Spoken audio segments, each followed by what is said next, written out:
What really excites me about Miami, pro-technology, pro-capitalism, pro-immigration, cheap housing, low cost of living, low taxes. When all your friends are now in Florida and you're the uncool guy or woman who's in New York, that is something that could be a tipping point. We've had massively bad recessions. We had a $35 billion budget shortfall in 2001. Somehow we come back, but you never know when that time is going to be the last.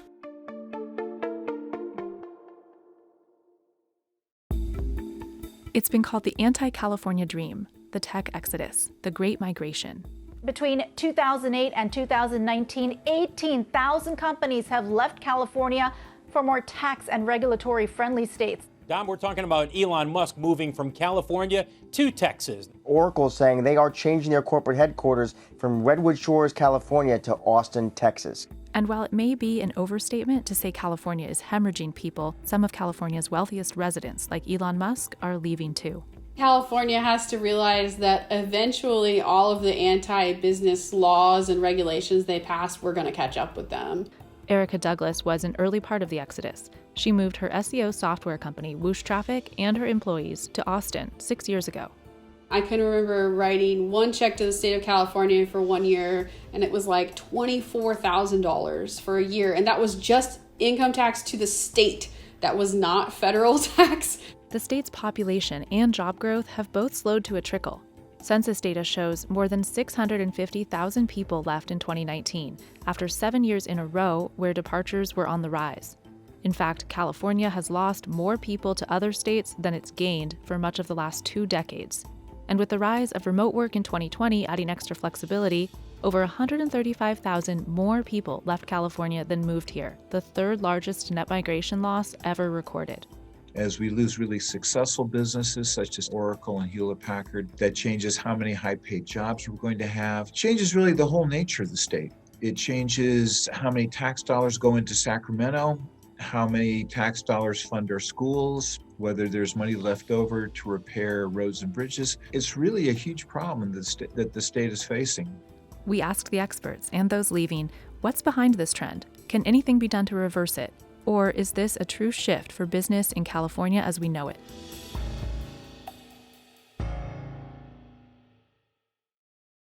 For a century and a half, California was in an almost constant state of growth, with booming business and expanding population.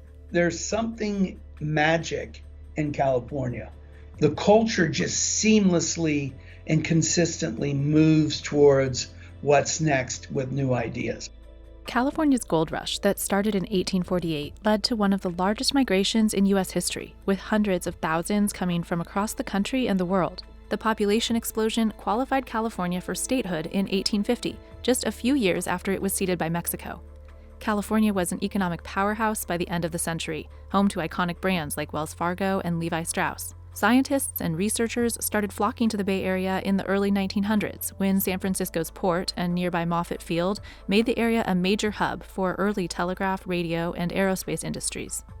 Stanford University, founded in 1885, led the way in encouraging students to commercialize their ideas, leading 2 graduate students to start what many consider the first Silicon Valley startup in 1939, Hewlett-Packard. California has been the leading indicator in software, digital technology, modern mobility, the environment, the space industry, and is the front door between the United States of America and the Pacific Rim and the Asian markets. So watching our state fumble and stumble is not just something that's a California issue. It is a national and global issue. California's economy has grown to the 5th largest in the world. It had $65.6 billion in VC investment in 2019, by far the highest of any state. All that venture capital is concentrated in San Francisco and Silicon Valley. But once those businesses do get a cash infusion from venture capital and get on their feet and become successful, then the advantage of being in California and Silicon Valley is much less. And that's when we see them leaving. For the longest time, you wanted to run in those circles. If you were in tech, you needed to be able to run into other people in tech and have that, that brain there in one place. Increasingly, I think HP and others are sending the signal in a much more remote work-oriented environment where we have the tech, and we've also had this forced experiment in remote work that basically succeeded, that Silicon Valley is wherever you want to be. HP is moving its enterprise division headquarters to Houston, and many others are following. Oracle, founded in the 70s alongside Apple and Atari, announced in December that it's relocated its headquarters to Austin. Palantir is relocating to Denver. Elon Musk moved from Los Angeles to Austin, where Tesla's building its next gigafactory.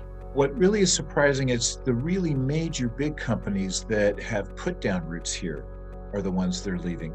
The mom and pops are going as well, but when they leave, they take 20 workers or 30 workers with them. They're not taking thousands of workers with them, and they're not taking Elon Musk. Other major companies that have moved their headquarters out of California in recent years include Toyota, Charles Schwab, Nestle, and Jamba Juice. A 2018 study found that 1,800 companies left in 2016 alone, relocating mostly to Texas, followed by Nevada, Arizona, Colorado, Oregon, and Washington. This has been a trend for a while, but it's accelerated now. We have high taxes, high housing costs. Cost of living in California is about 50% higher than the median state. Public services are not being delivered. So we've never really had all of that combination occurring as we've had in the past. And we've never had alternative places to move to. So for example, now in Texas, in Austin, Texas, there's a big tech hub there. Now that the pandemic has largely made commute times irrelevant, moving is easier and makes more financial sense. Even if you would look and say, I wouldn't found a company in California now, there are huge costs in actually relocating your company. But those costs are less when a lot of your employees aren't in the office anyways and may not be coming back. And when California is saying we might raise taxes substantially while other states are saying we're okay, we're not raising them. In a study of more than 2,700 Bay Area workers, 2 of every 3 say they'd consider relocating if they could always work from home, something Dropbox, Twitter, and Facebook have offered, with the caveat that moving out of California could trigger a pay cut. If I can live in Utah and work for a California company, or if my California company can move to Texas and I can stay or move anywhere else, then suddenly it's a lot easier to make the tax and other business cost decisions the front of mind decisions. An Edelman Intelligence survey found that 53% of Californians are considering leaving the state, with the desire highest among millennials. I wanted to understand what the rest of the world was. I didn't want to be stuck in my tech bubble for the rest of my life. And that's also one of the reasons I came to Austin early. I think it's a reasonable question to say at what point does the state break? We're seeing that tested right now as we see the remote work environment. Wealthy, influential individuals leaving recently include Oracle's Larry Ellison, Dropbox CEO Drew Houston, Palantir co-founder Joe Lonsdale, high-profile investors and influential personalities like Keith Robois, Tim Ferriss, Ben Shapiro, Peter Attia, and Joe Rogan, who's leaving California for Texas. I just want to go somewhere in the center of the country, somewhere it's easier to travel to both places, and somewhere where you have a little bit more freedom. Elon Musk also cited freedom as a major reason for his move to Texas, criticizing California's strict handling of the pandemic.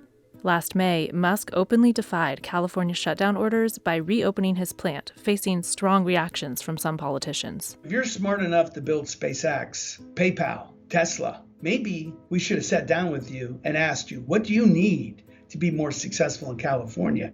And then there's all the other non-pandemic related regulations that come with living in a blue state. Democrats hold a veto-proof supermajority in both houses of the California state legislature. What some call progressive policies, others see as unfriendly to business. We've really become highly regulatory when it comes to fuel use, automobile emissions, all those types of things, water, cap and trade, to try to keep businesses from polluting too much. That's an imposition for some folks. All these things together make it more costly to do business in this state. CNBC measures states on more than 60 different metrics in 10 key categories of competitiveness. In 2019, Virginia, Texas, and North Carolina took the top 3 spots. California came in 32nd and came in last when judged on the cost of doing business. When it comes to tax structure for business, the Tax Foundation ranks California at the very bottom also, with only New Jersey ranked lower. What businesses are finding is that they're able to create much more value for their shareholders. They're able to generate higher profits. They're able to hire very high quality workers at lower salaries in other places. While tax rates increase based on how much you make, California's top marginal income tax rate of 13.3% is far higher than any other state. New York's, for example, is 8.8%. This is a personal income tax form in California. I never want to see one of these in the great state of Texas. 9 states, including Texas, have no individual state income tax on wages. Now, these states all have other taxes that offset this to some degree. Texas has high property taxes. Washington has gone after businesses with a lot of unique business taxes. But nonetheless, when you look at California that's high on almost every tax across the board, even a state that has some trade-offs can look really good. There are groups working on incentives to keep businesses and innovators in the state, even if they're looking to leave high Bay Area costs behind. You can take that Bay Area level income and it goes so much farther. The Greater Sacramento Economic Council launched a campaign to attract remote workers with newfound flexibility. I told all 3 of my kids that are in their 20s, if I'm starting my life in my 20s and I'm picking any place in the world to start it, I'm picking California. On a state level, California has approved giving more than $73 million in tax credits to 22 high-growth companies over the next 5 years through its California Competes income tax credit. But the application process is highly competitive. Still, California's business taxes are some of the highest in the nation, and certain cities tack on even more. San Francisco just passed what they call the overpaid CEO tax, where companies will start paying taxes depending upon the ratio of the CEO salary to the median worker at the location. While the super wealthy may be fleeing disproportionately high taxes, the cost of living comfortably is a consideration for everyone in California. I always rented when I was in the Bay Area. I never had enough money to buy a house there. I bought my first house here in Austin. You can live 20, 30 minutes away and have a house for $300,000, $400,000, $500,000 and have a nice little backyard and a place for your dog to roam around and a place for your kid to play. Having a little bit more space and land, and it just feels right. Realtor Scott Shepard relocated his family from Riverside, California to northern Idaho in 2019. All of our major line items across the board are significantly lower at the rate of 30 to 40%. We've got $1.98 for a gallon of gas. Shepard runs ExitCalifornia.org, one of a growing number of online relocation companies helping people move. He says about twice as many people have been reaching out about the service since the pandemic began. Lots of restrictions, lots of regulations, freedoms being taken away. Housing is impossible in California. We are, by all estimates, between 3 and 4 million units short of housing. The median single-family home in San Francisco right now costs about $1.6 million. Rent in San Francisco is easily $5,000 to $6,000 per month. So you multiply that out, and that means you're not hiring someone who is technologically advanced and skilled without paying them $150,000, $170,000 per year. And you simply don't need to pay that type of salary in Texas. Although California remains a top destination for people moving from other countries and rich transplants relocating from out of state, the White House reports nearly half of the country's unsheltered homeless people live on the streets of California.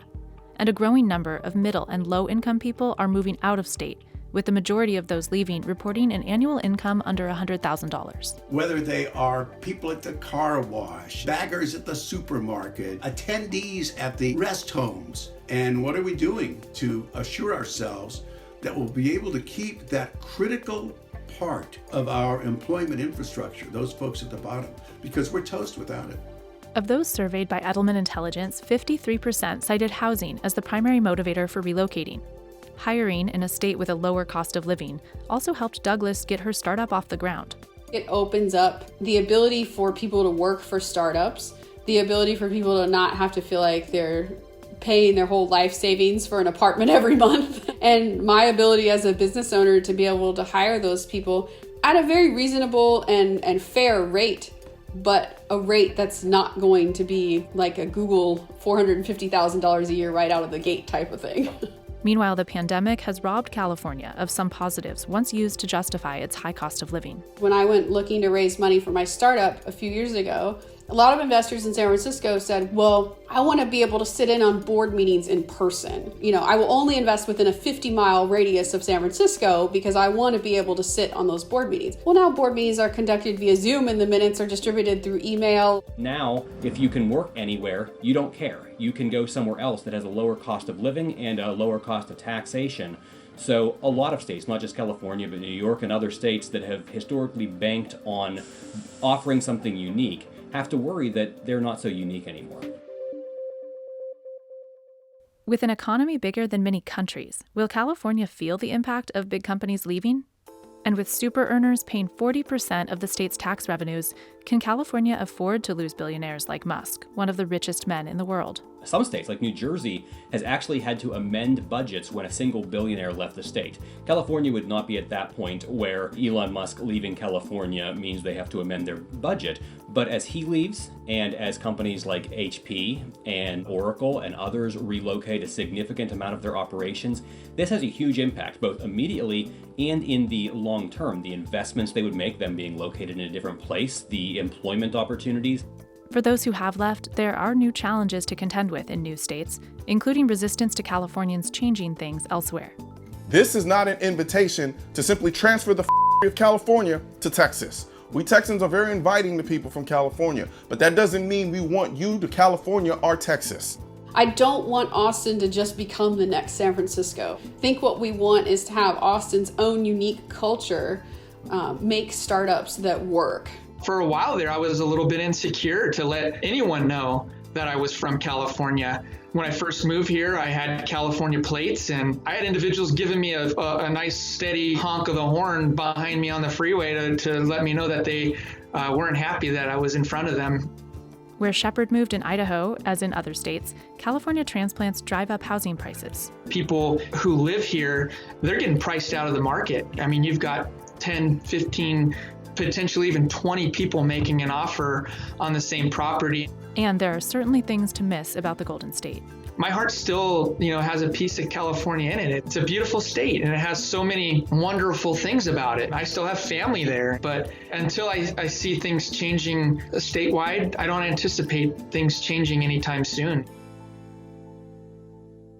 Still, a few big names, like Twilio CEO Jeff Lawson and Airbnb CEO Brian Chesky, have committed to staying in the state, and specifically the Bay Area. If enough feel that way, that could work. The challenge is that at some point, they'll do the calculation of, okay, what would my books look like if I was in California, San Francisco versus were I in Texas?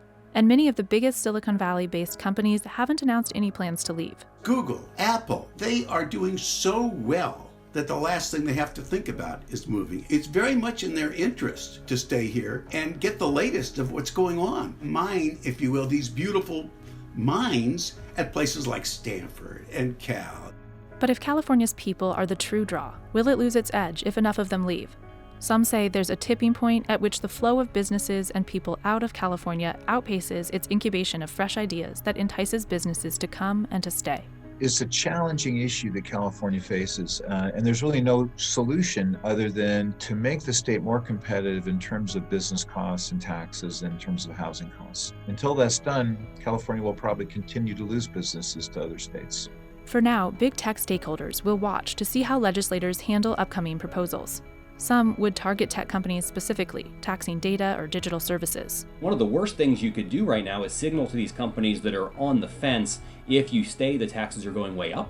But that's the conversation we're having right now. And there comes a point in which a lot of businesses are going to say, we don't need to be in California, and increasingly we can't afford to be. Other proposals could raise the corporate income tax to more than double the rate in all but one other state, or push the combined federal California top marginal tax rate to a whopping 53.8%.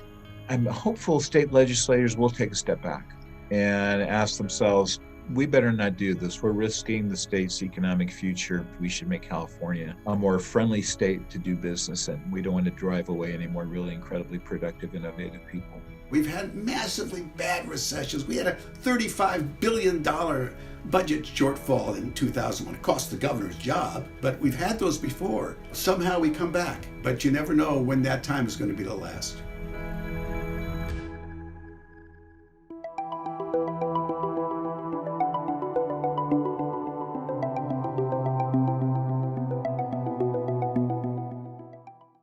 Got Miami Beach average sale prices there up 72%. You got prices up double digits in Boca, Wellington, Bal Harbour, Delray, all across southern Florida. It isn't called the Sunshine State for nothing. Over 230 days of sunshine per year, 600 and some miles of beach, Disney World, fancy sports cars, a wild nightlife, and of course, no income tax.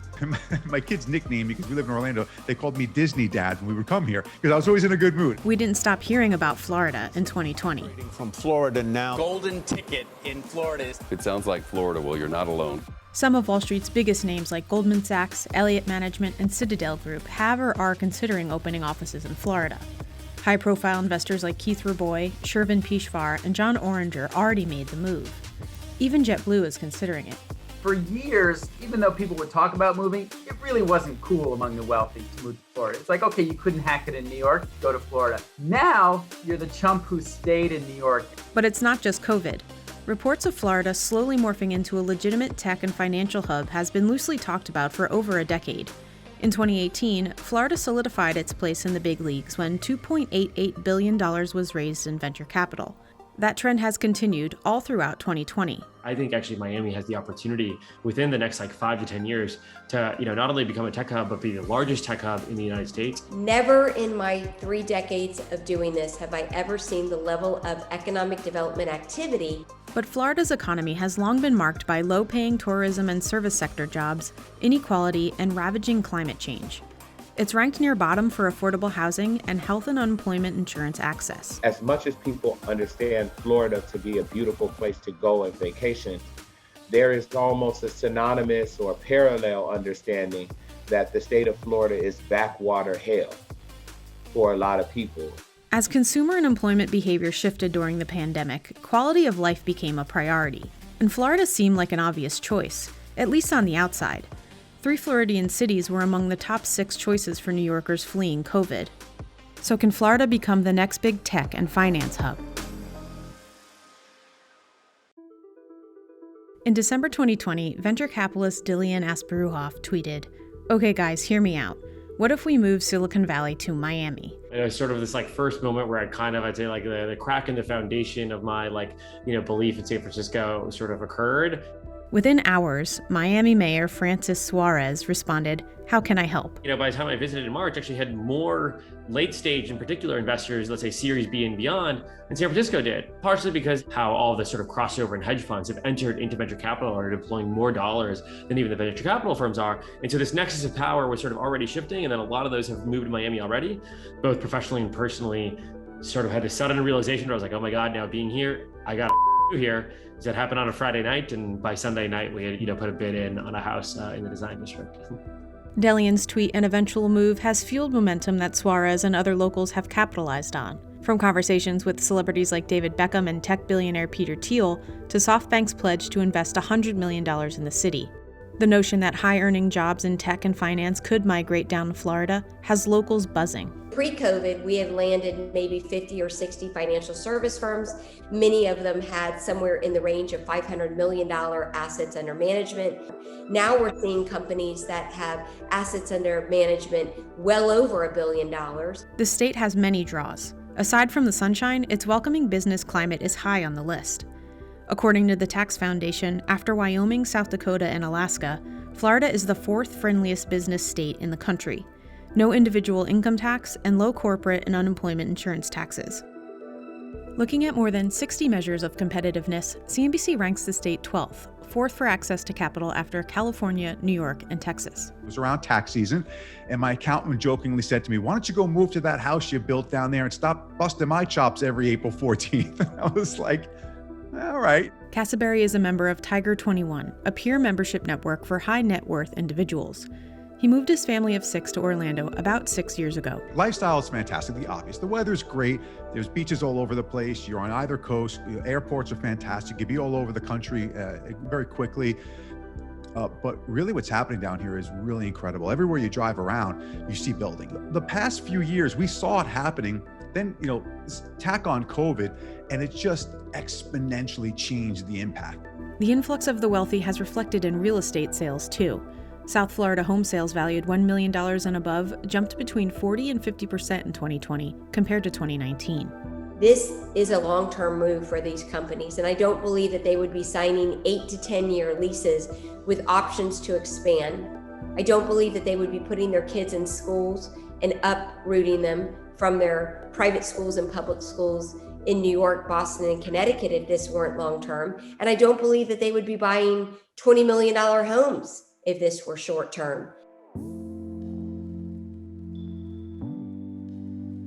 There is so many amazing, talented people from every standpoint, from marketing standpoint, from creative standpoint, from leadership standpoint, and people are always willing to move. If I was telling people to move to Nebraska, it might be a little bit difficult to sell. The average financial salesperson or analyst in Florida makes about half of what they'd make in New York. That could be a deterring factor for individuals choosing between job offers in New York or Florida. We have a company that we recently offered, a term sheet here to an LA that had said, for the past 3 or 4 years that they've been building their company here, had really struggled to find the talent that they needed locally in Miami, and also really struggled with being able to import talent. And they said that over the course of COVID, and in particular now with Miami Tech Week flipping, they're basically importing talent left and right, and they're able to sort of get their pick of the litter of the top tier engineers in the world. Migration trends are a strong indicator of growth. Between 2010 and 2019, Florida received over 2.3 million more people than it lost, the highest in the nation. The population grew by nearly 15% in the last decade, but more than half of that growth came from people aged 60 and above.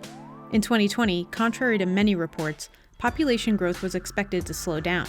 According to an independent analyst on cell phone data, migration to Tampa and Orlando surged, but dropped sharply in Miami. The overall impact ended up being roughly neutral. The creation of millionaires it happens in New York City. It doesn't happen in Florida. Florida is a place where millionaires go to retire.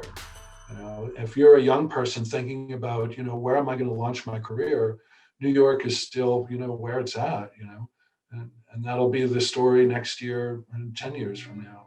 Florida's economy has come a long way over the past 50 years. In 1963, it was the 11th largest economy in the country. Today, it's the 4th, just behind New York. Florida's gross state product, which is commonly used to measure the health of an economy, also stayed well above the national average in the 7 years prior to COVID. Except for the dips in the 2008 recession, employment grew in every category until 2020. True health of an economy is really how the quote-unquote bottom is doing, how are our teachers doing, how our public sector workers are doing. And you will see in Florida, just like in every other state, that teachers are going mad trying to provide some sort of education for children. Parents are going mad trying to provide some sort of lives for their children and lives for themselves. The economy is not healthy, right? Very few are healthy. Just like anywhere else in the world, COVID was tough on Florida. Real GDP fell 2.9%, and despite its lax COVID closures and the stories of mass influx of people, between Q3 and Q4, the state only grew 3.1% in comparison to other states with no income tax like Texas and Tennessee. It's hard to believe that there's this rise of Florida. Florida has a growing population, and that's mostly a lower income earning population that are leaving, the New York area, the New York metro area, because, again, of enormous affordability problems, While an immense amount of wealth enters Florida annually, median income in the state is about 13% below the national average. Most employed Floridians work in construction, restaurants and food services, and elementary and secondary schools. Inequality is increasing over time, and the state spends less on public services like health and education per capita than any other state in the nation.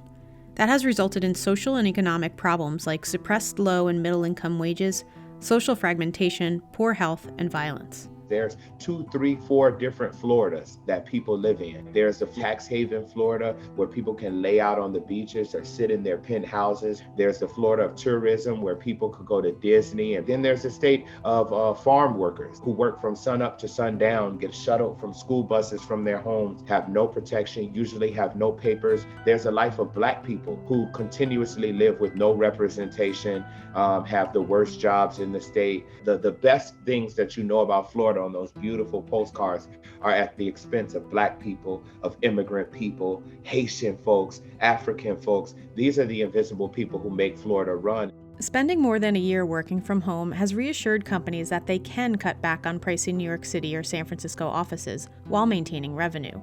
And Florida has benefited from that shift. But for it to become an epicenter could take time. It took New York City centuries to build its agglomeration and economies of scale. It remains to be seen if and how South Florida can accomplish that. What really excites me about Miami is ethos that everybody here is really excited about, right?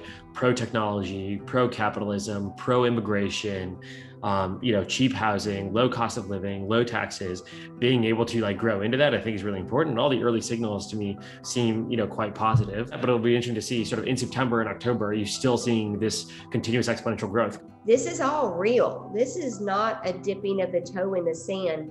We know this because they're talking to local accountants and local attorneys, and the traffic is very high to those offices.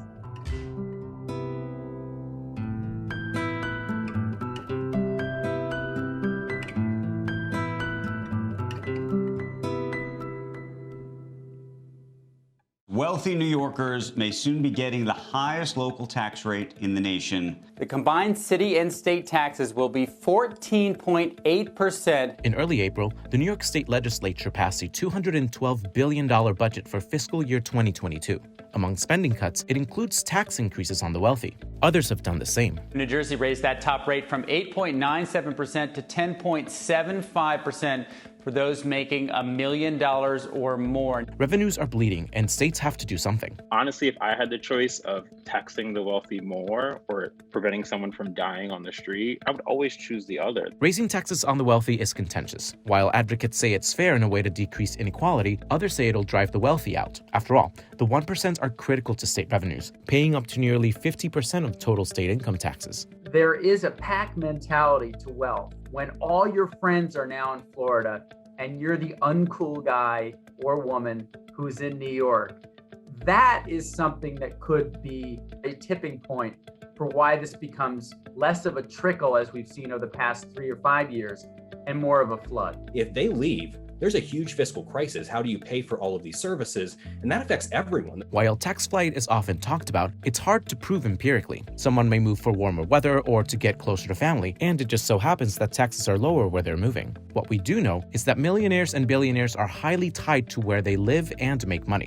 Considering I can do what I do from here in South Florida, having no income taxes is a great draw, for sure. If taxes were your sole consideration where you were doing business, you weren't in New York anyway.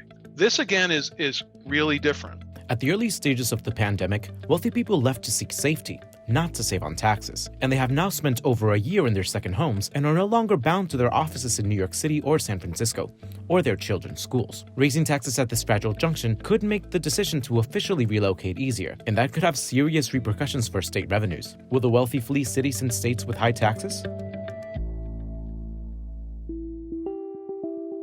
The COVID-19 pandemic has dealt a heavy blow to America's states. In the early months of the pandemic, state lawmakers were warning of unprecedented fiscal crises in nearly every state. The Brookings Institution estimated revenues falling by $155 billion in 2020 and $167 billion in 2021. More complete data later showed that states ended fiscal year 2020 in better shape than initially expected, mainly thanks to federal aid and the unusual nature of the recession, where wealthy and high-wage earners' economic situation only got better. Even so, local government officials have remained weary. Limitations on borrowing to fund day-to-day operations left states with two options: cutting expenses or raising revenue. When we talk about economic recovery, rich people don't need a recovery. They're actually richer right now than they were before. Among spending cuts, a number of states have either passed bills or are considering tax hikes on the wealthy to balance their budgets. I mean, I'm happy to pitch in and pay the taxes for infrastructure, for education, for technology advances. If it's not going to some of those things,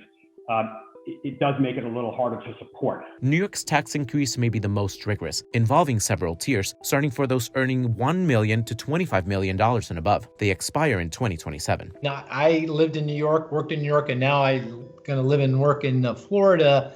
And obviously, one of the reasons I'm doing that is for the lower taxes. It is very easy for financial firms to move to Florida because they don't have a huge headcount. Those are the guys, the hedge fund guys, who make far and away more than the Wall Street guys, the biggest salaries in New York City. And so it doesn't take a lot to have a big impact on tax revenues, especially if you've been away and you say, you know what, that's what they're going to do. I'm just not going to come back. You also can't ignore the evidence of 15 to 20% commercial vacancy rates and lower asking rates, and generally a picture that suggests the city's property taxes are going to be depressed for quite a while, at the very best. Despite early reports that California was going in the same direction, in January 2021, Governor Newsom rejected the policy. The state had an unprecedented year and ended with a budget surplus of $15 billion. But this wouldn't have been the first time the Golden State would tax the wealthy. In the 1990s, the tax cut didn't do anything to millionaire migration. Neither in or out migration was affected. The millionaire tax in 2004 didn't do anything. The millionaire tax in 2012, which was larger, had small migration effects. To the extent that there was an effect, it was mostly driven by people sort of finding ways to, essentially hide their money or find ways to report less income on their tax returns. In December 2015, the wealthiest man in New Jersey, David Tepper, moved to Florida. He pays so much in taxes that it's going to screw up possibly the entire state budget. It was covered by most media outlets, and although he never explicitly said why he made the move, many assumed it was for tax reasons. Frank Haynes, he's the Legislative Budget and Finance Officer to the Senate Budget and Appropriations Committee of New Jersey, says, quote, "We may be facing an unusual degree of income tax forecast risk if news reports are true that the person ranked by Forbes as the wealthiest man in New Jersey has shifted personal and business domicile to another state." Tepper moved back in September 2020. There's just this sort of one-way interest and anecdotes and stories about millionaire migration because, it fits a story, but and when you hear the counterexample, people don't know what to make of it. Young has devoted much of his career to studying the mobility of high-income earners based on taxes, but he's one of the few. The idea that tax policy affects location decisions of wealthy individuals has a long history, but the empirical evidence is limited.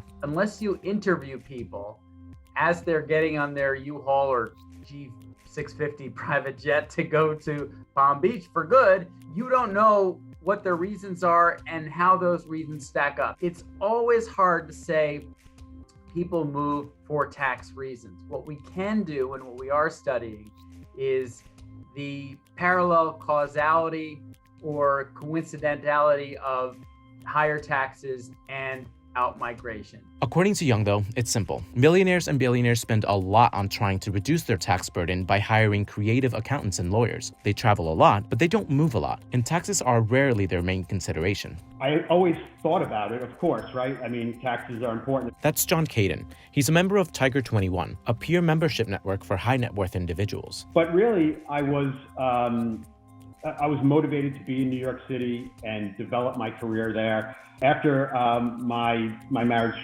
didn't work, and I moved from New Jersey into the city, I recognized there would be additional taxes. New York and New Jersey are around the same at the state level, but I had the additional city taxes, and it was worth it for me. New Jersey is my home. This is where I go to see doctors. This is, where I have all my contacts. And I clearly, taxes aren't going to be the motivational factor that's going to get me to move or re-domicile. Those sentiments are true for most Americans. Rich or not, more than 2/3 live in the state in which they were born. And the 1.5% to 2% that do move from one state to another do it because of losing a job or family. And it's nearly as likely that those moves are from low tax states to high tax states. Of the ones that do move to a low tax state, it's primarily folks with low incomes rather than high. The reason that people are moving is largely housing prices. And then they, oftentimes they feel like there's a lack of opportunity in that state. Anecdotal evidence tells a different story. The Boyd Company is a site selection consultancy. They help clients choose the right location to operate their business. Over the past decade or so, with respect to the exodus of California, markets like Phoenix and Las Vegas and Reno and Salt Lake City have been big beneficiaries. These are states that hold the line on taxes, that aren't in this never-ending game plan of borrowing, taxing, and spending. And the property and income tax savings for a relocating worker from San Francisco or Los Angeles to a no income tax Reno or Las Vegas, for example, are just enormous. This is one of the greatest moves to the suburbs from urban areas. We expect there will be something close to an exodus from these really large cities where housing is so expensive. For months, news reports, preliminary data, and anecdotes suggested that the pandemic had ravaged state budgets. And because of the mass urban exodus, states should be weary of increasing taxes on the wealthy. States took 2 austerity measures and spending dropped by 6% in the second quarter. In reality, many states and cities ended the year in decent shape, especially with the arrival of President Biden's American Rescue Plan. California had a record year, and New York City's budget generated a surplus surplus of $3.4 billion instead of the initially projected $4.2 billion deficit. The wealthy and companies in New York are saying, wait a minute, we actually were on board fixing that giant hole we had. But if we don't have the hole anymore, that's a very small hole, and you're not cutting, and you're just going to tax us because there's a moral argument, well, then we don't want to be here anymore. This, for a relatively small revenue hole, has the potential to become a self-fulfilling prophecy. If you're worried about the revenue losses because people aren't coming back, then probably the worst thing you can do is impose varied taxes that would make them not come back. As for that mass exodus, it didn't happen. Except for March and April, patterns mimic 2019. Data collected by a number of moving companies show that the biggest inbound states were Idaho, North and South Carolina, and Maine, and the biggest outbound states were New York, Illinois, California, and New Jersey. Looking at regional data, California didn't experience a pronounced exit either, just fewer people moving in. Moves in and out of those living in the wealthiest zip codes were similar to other zip codes, except for in the Bay Area. There, net domestic exits increased 178% for the entire area and 649% for San Francisco alone, compared to 2019. But it doesn't appear people were escaping the high taxes. Nearly 80% stayed in the state. That's why looking at plummeting rent prices only tells part of the story. The reason why there's so many anecdotes about rich Californians moving away is because there's an enormous population of rich Californians. If you want to pull out like a lot of examples of them doing anything, go to California, you'll find just an enormous base population to draw on. But, who's leaving California are lower income folks who can't afford it. The data aside, there are plenty of anecdotes of wealthy individuals leaving urban areas. They've been gone for over a year, and making it permanent will likely be easier than ever before. The question is, will it be enough to make a serious dent in New York and other states' revenues? The pandemic just kind of sparked me to really think outside the box and think I can do this from anywhere. Even more since I've been down here, I felt the swell of businesses moving down here for sure. There is now an emotional component to what was an existing financial component for why more want to leave. And again, we may find out that it was all overblown and they didn't leave. The challenge is it will be too late.